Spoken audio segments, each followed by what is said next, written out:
Democrats have stumbled upon what they think is a solution to their problem with male voters. They manufactured a new role model. The bad news is this role model does not exist, except in the mind of the New York Times. The Times Magazine wrote a piece about the rise of so-called himbos. Check out their psychobabble. The new dream guy is beefy, placid, and politically ambiguous. At first, I thought they meant flaccid, and I know Greg Gutfeld is taking medicine for that right now, but it's placid. Greg, do you have any idea what they're talking about? I don't know placid or flaccid. They're mistaken in thinking that they actually have a choice in this. They don't. They'll be lucky if they get a substance abuser who might pay for half of dinner. I got to be frank with the Dems. It's not us. It's you. Yeah. You continually try to redefine the male, but it's your filter for reality that is so damaged. It's driven males away. First, you demanded that we assume your politics. Then when we fled, you said, well, no. You really don't have to. You don't have to voice our politics. Be ambiguous about it. Be kind of dumb about it. Play dumb. No, we're not going to keep our mouths closed. We're done with your politics. We've said this before. We were never interested in politics. We're not responsible for the Bud Light fiasco or the Cracker Barrel disaster. Those were all created by women. And when politics started to blame men as toxic, we know when we're not wanted. We're out of here. So good luck.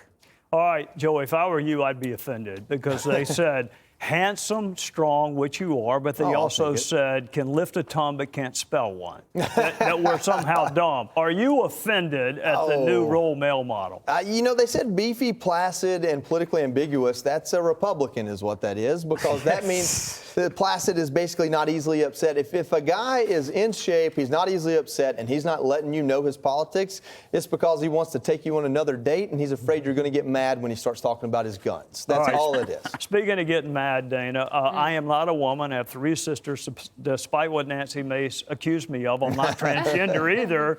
I would be offended if I was a woman, that there's some certain set of characteristics that we're not free to choose for ourselves what we find attractive. Or am I overreading? I think you're overreading it a lot. Right. And I also think that politics doesn't matter, shouldn't matter in a relationship. But if it's important to you, then fine. The New York Times continues to write these things because they realize they're trying to help the Democrats, but they were the ones that fully embraced the life of Julia.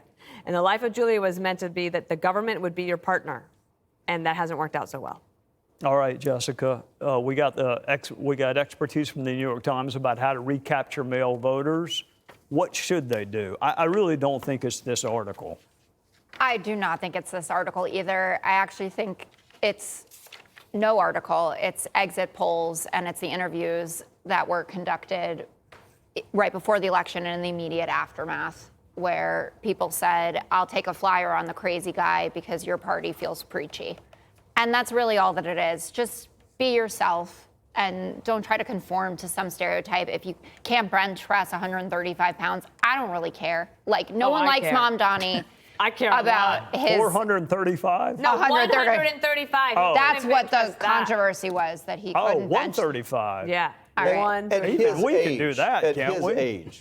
Click here to subscribe to the Fox News YouTube page to catch our hottest interviews and most compelling analysis. You won't get it anywhere else.